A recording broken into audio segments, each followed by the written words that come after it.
few years ago.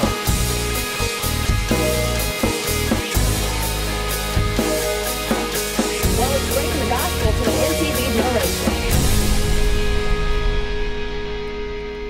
Come on. Go and look at your neighbor and say, I'm going to warn you. Come on, say, I'm going to warn you. I'm not perfect. I'm just. Come on, I'm just. Come on, say, I'm going to warn you now. I'm not perfect. I'm just. Now, I got to say this, because how many of y'all know school's already started? How many of y'all remember, though, back, like, let's all ages, how many of y'all remember back when you had, like, the first day of school? How many of y'all remember the first day of school, like, ever? If you're going to get ready for school, how many of you know you got to lay out the outfit? Like you got to make sure you got matching underwear. You got a matching shirt. Your shoes can't have no scuffs on them. Girls, I mean, they'll be practicing their hair, their makeup, man, they get ready. Because if there's ever one day you want to look good, it's what? The first day you go to school. Listen to how insecure, immature, I was. I would literally make my mom stop the car. And I'd come walk, my friends would be like, what's up, Pitt? Yeah, no, I had to walk, do my thing, talk all that language. But what happens when you forget something? What happens when you forget a lunchbox? She comes pulling up. Me. And that big brown hoopty. Everybody, who moment I do? And I'm hiding. I'm behind everybody. And then, of course, she gets out. She's got that coat, Ain't got no buttons on it. So she's just holding it together like this right here. Looking for me, and just holding it, looking. And she got her gown on and just, she ain't got the right kind of shoes. My dad, he ain't get them kind of paychecks, so she's walking around with slippers on. And 6th, 7th, and 8th grade was kind of a hard time because you got to define who you are. It's all about your identity, but man, there ain't nothing worse. Come on, somebody go back in time with me, or if you're there now, high school. I just say high school, and some of you are like, oh. 9th, 10th, 11th, 12th, do you remember? I mean, now it ain't even what does your mom roll up in. It's like now you got to start thinking about what you're gonna roll up in. Your outfit's like think about this. It's a piece of metal with a set of tires on it, but with the right logo, man. It's whatever. And the clothes, it's gotta be what it is. And so how many of y'all remember, like when you get to high school, something happens and it goes from just have fun with everybody to you gotta be somebody. And then you find out, I don't know if you did it, but I found myself, you want to be like class favorite or class clown or most favorite or most something. You want to be something, or you at least want to hang out with people who are. One time I was most outstanding student in my school. I mean, most outstanding in the hall. Y'all know that. But it seemed like my whole high school year, I was trying to find myself because, they end up getting this little book. And in this book, they put all these things in it, like most, I don't know, like, y'all remember, who remembers most athletic? Man, you try, you lift weights, you do all you can, you still can't make the cut. I never made most athletic one time in my life. Push-ups, sit-ups, late nights, I was watching Rocky. Never make most athletic. And then all of a sudden they got this other one, man. Like this one, like people don't even want to be, man, but it's like the coolest one nowadays. Like most likely to succeed. What y'all don't understand, go and understand this now. Listen to me very clearly. If you're anywhere near school, my friend right here, whatever name you think he might be, I want to tell you what you will be calling him very soon. It's called boss. Or you'll be saying, yes, sir. Oh, you need me to do what? Okay, I'll be back on time. Trust me. Studying, making good grades, it all leads you somewhere to a high place. It's for a reason. It's for a cause. It ain't just for no reason. Thank you, boss man. Can't stand that, man. People be like, man, no. I'm like, man, you just don't know how to do your homework. If you do your homework, man, you might be most likely to succeed. But how many of you know, no matter what it is, most likely, it's crazy. I don't know if this has ever happened to any of you, or it could potentially, but like somewhere you'll live for that. And then I look back in my book, and it's so crazy how it happens, but like my 12th grade year, like all these years, I thought I'd made something, but in my 12th grade year, honestly, you can barely even find my picture. Like, not just find it. Matter of fact, it was most likely not to do anything. I never got anywhere, and somehow by the choices I was making or the friend, I don't know, somehow absolutely wiped me completely almost out of the entire book. I was no more wanting to be anything or do anything with my life. Most likely, matter of fact, I think I completely lost my all identity by my senior year. See, some of you might be like, man, by my 9th, 10th grade year, I lost mine. 11th, 12th grade year, I lost mine. Or college, I lost mine. And I just want to suggest to you, due to the word of God, you were born with identity. You were born with identity. You were born with identity. And my prayer is that we as a family, no matter what the age is, that we would take time and look and evaluate our lives and not just live so that we might matter here on earth, but we might matter in heaven, because it's not about who's who here on earth. It's going to be when we stand with the who's who. And I just want to simply say this and should suggest this, that, and I don't mean this the wrong way. I just want you to hear how I say it, that I promise 100 years from now, it's not a wrong thing, but it's just not going to matter. But I just want to suggest this to you, no matter what the age, I promise you, it's so easy week by week, almost day by day, even month by month, to forget that you were born with an identity.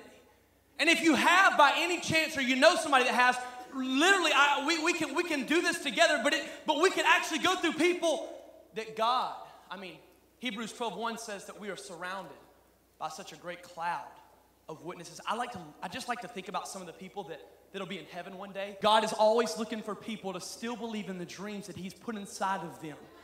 Because that dream, I like how Joseph said it in Genesis, I believe it's chapter 50, forgive me for the verse, probably 20 or 21 or 22. He actually says to his brothers who threw him in the pit, he says, man, what you meant to do to hurt me, God has used for my good, so that I might save the lives of many people.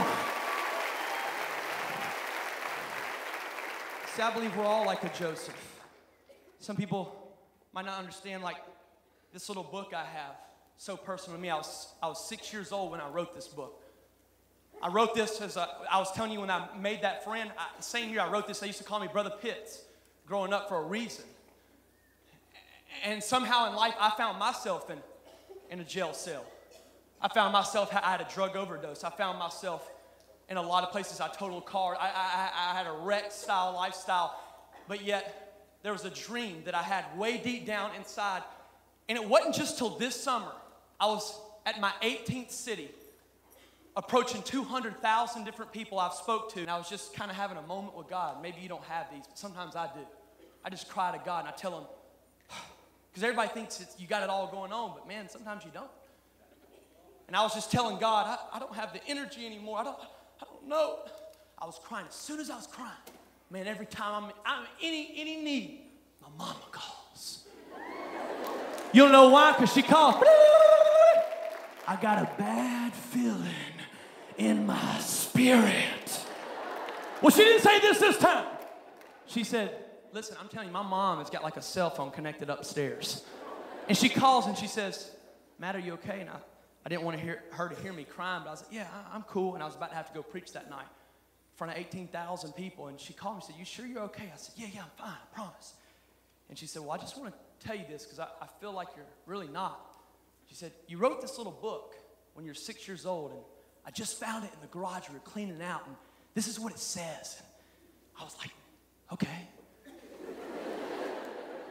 It's called The Book of Jesus. I'm 6 years old, ready? And I'm writing, I'm scribbling with pencils and crayons, and it says, Thar, T-H-A-R. Come on, man, give me a break. Well, I still spell that way, whatever. There was a little boy that had Jesus.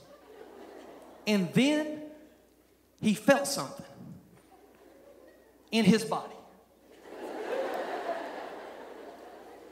It was a Jesus. But listen, as my mom's telling me this and I'm crying, now I'm kind of like, well, this is cool. I need to hear this. And she's like, you want to hear it? I'm like, yeah, tell me the rest of the story. Like it's somebody else who wrote it or something, you know? And she says, and then, T-H-I-N, he felted so good, and he, mad, was supposed to be made, the devil, D-E-V-E-L, so mad.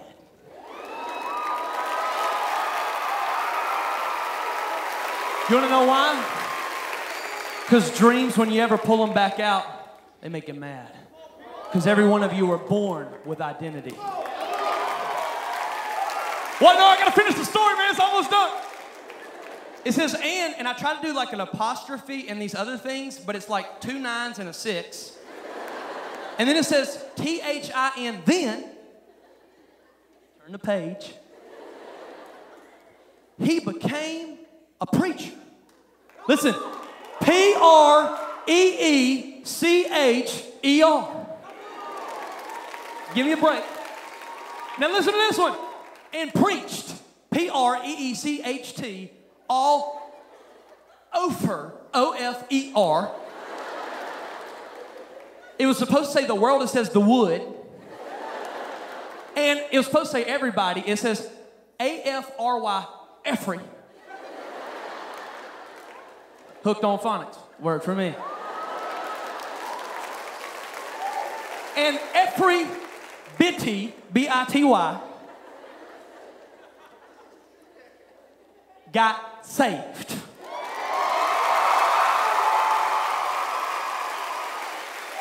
Hold on. G-I-T-E, get saved. And then there's a picture, because God gives you pictures, even as a baby. There's a picture in the back. And I'm throwing my hands up like this. I don't know what that means.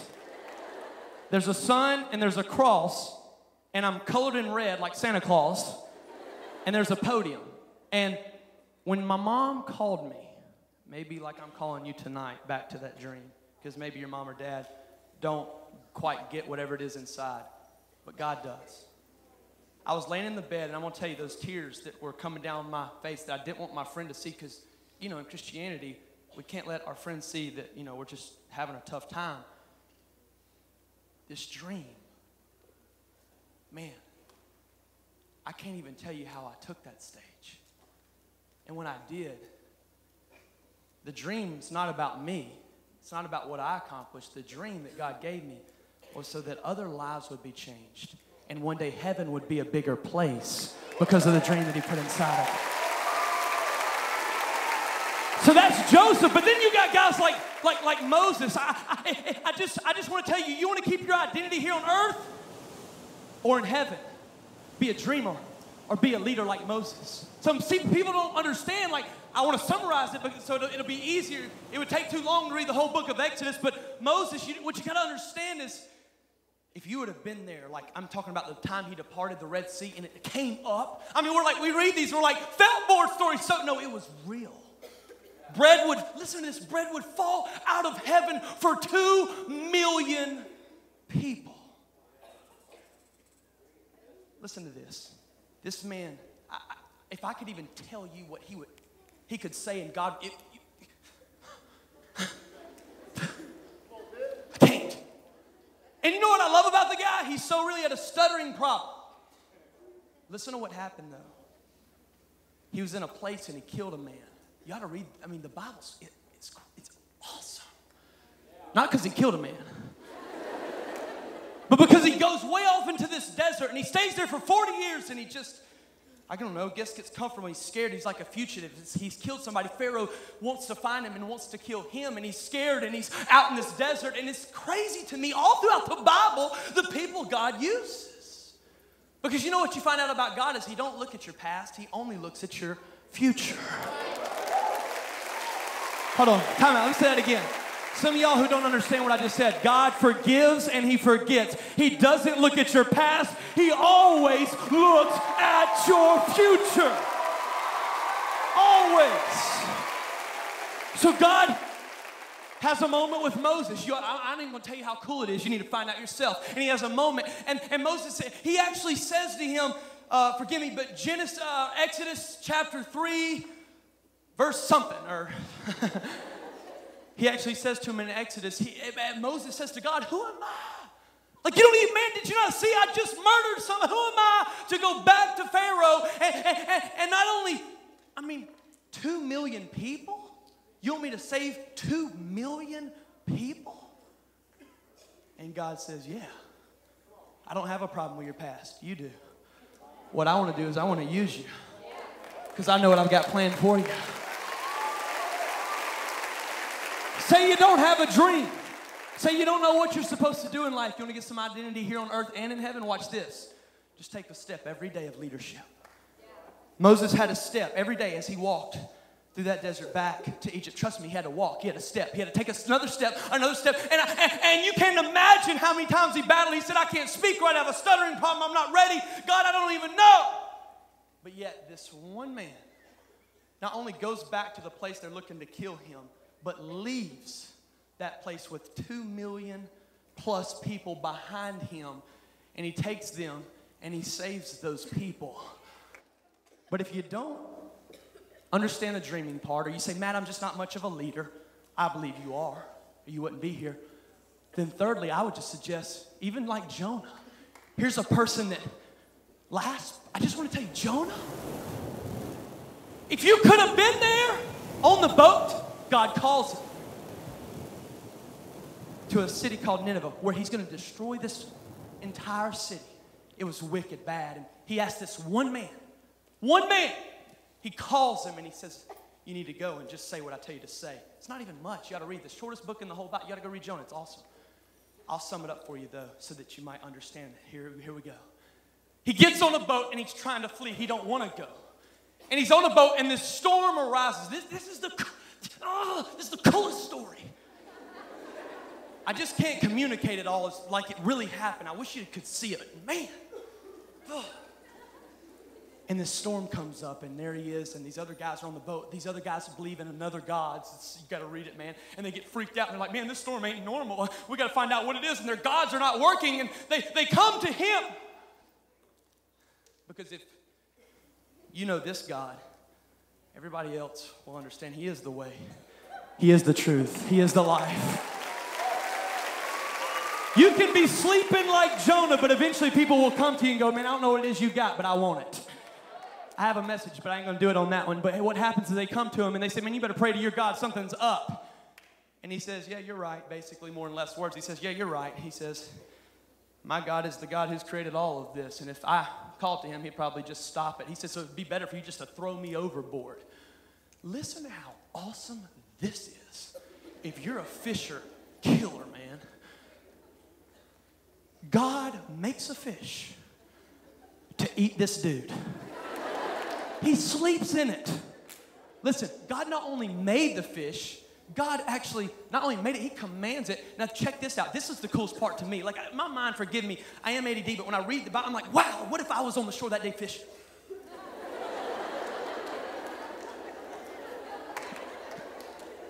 And I get a big bite, and I'm like, whoa, and I'm like, man, y'all gotta see this one. Wow, look at this. And then all of a sudden when the fish comes up on the shore, and a dude's like,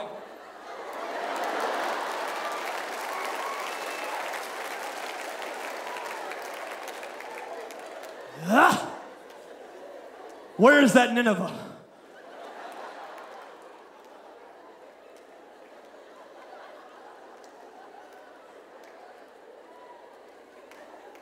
I bet those guys got saved. God left that part out of the story. You know, fishing was a big trade their day, Peter and all the rest of them. But the point is this. This one dude just starts walking through a city, answers the call of God. You know what I love about this story, though, is God is showing everybody that, yeah, a lot of people run. But if he has to make a fish to get you, he'll chase you down.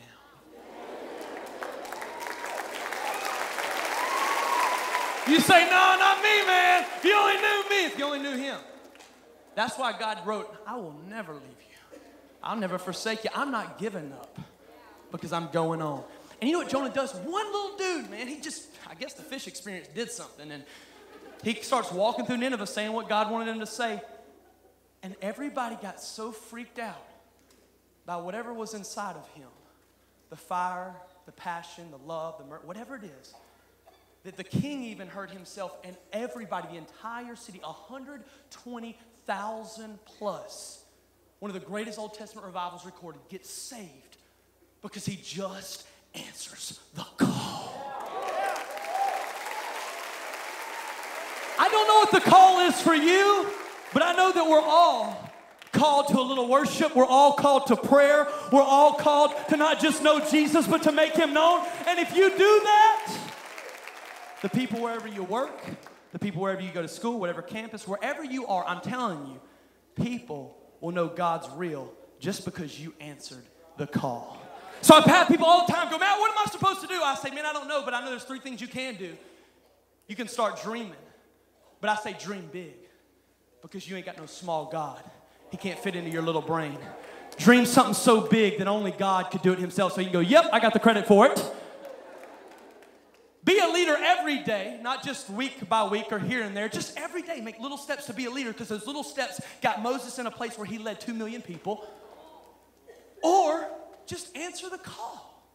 When you worship, pray, do whatever. And I just recently today had somebody, this cop, told a story from just last week, and he said, because they've been meeting, praying, and worshiping, this girl was driving down the street, and the worship, like the cop pulled her over, and worship was going loud, and she looked up at him, and he just instantly knew something was different. He said, where have you been?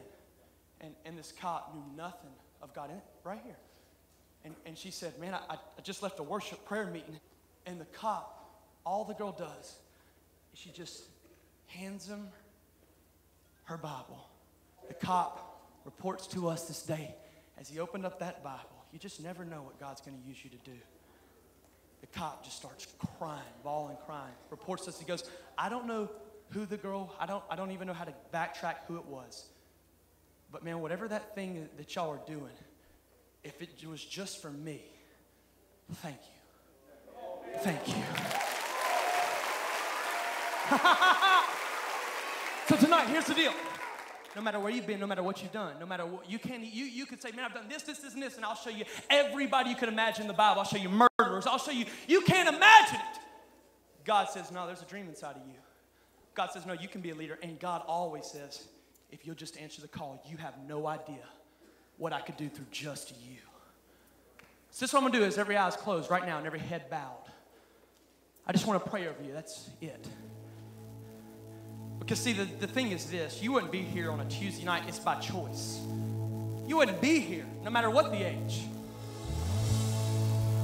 But here's the deal. I would be lying to you if I told you could just dream, you could just lead, or you could just answer a call if I didn't introduce you to the only one who can do all of this by just the power of his word. I wish I could say the basement could do it, but it can't. I wish I could say you could just do it, but you can't. People have tried and they fall short. But the Bible says with his power and his glory, not only will you make it to heaven and have an identity and be known as a cloud, I want to be one of those witnesses up there. But down here, maybe God will use you to reach out and change somebody else's life. If just one, heaven will celebrate. When I count to 2, if you're in here and you need to know him, not because of anything you've done wrong, because you need to know Jesus, because he's the only one. Lift your hand and lift it proud. 1, 2, right now. Lift them, lift them, lift them, lift them, lift them, lift them. Lift those hands. Wow, wow, yes, yes. Nobody's looking at you, just you and God. Now we're going to say this prayer together. We're going to say this prayer together. Say this with me. Say, Jesus, Basement family, Jesus, Lord, I ask you to come into my life. Lord, I ask you to be my maker. I ask you to be my savior, my king. Forgive me of my sins. Teach me to be that dreamer. Teach me to be your kind of leader. Teach me to answer the call. I want to hear your voice. It's in Jesus' name I pray. Now watch this. Everybody look at me right now. Everybody look at me. Now I know heaven's already celebrating, but this is the problem. I warned you that dreaming's powerful. Where's my guys with the tape? I warned you that dreaming can be powerful. I'll warn you that leaders can be powerful. It's not just stories, it's records. This word is recorded of people who cross the line. And yeah, it might be a little dangerous. I'm sure for Joseph, it was not easy to hold on to a dream. I can only imagine for Moses, it wasn't easy to lead. Why would it be? And I can only imagine for Jonah. I feel like a failure. I've not answered the call. God says, no, you're gonna answer the call. And thousands will be saved because of it. I don't know your story, but here's the deal. Heaven does. They don't look at your past. They look at your future, and this is what's about to happen. With every eye open and every head looking around as the music builds, you are gonna stand and you're gonna come down here and you're gonna break through this. I'm warning you, you might change a school, you might change a city, your workplace. But if you get this, it'll change your life. Yeah. Ready?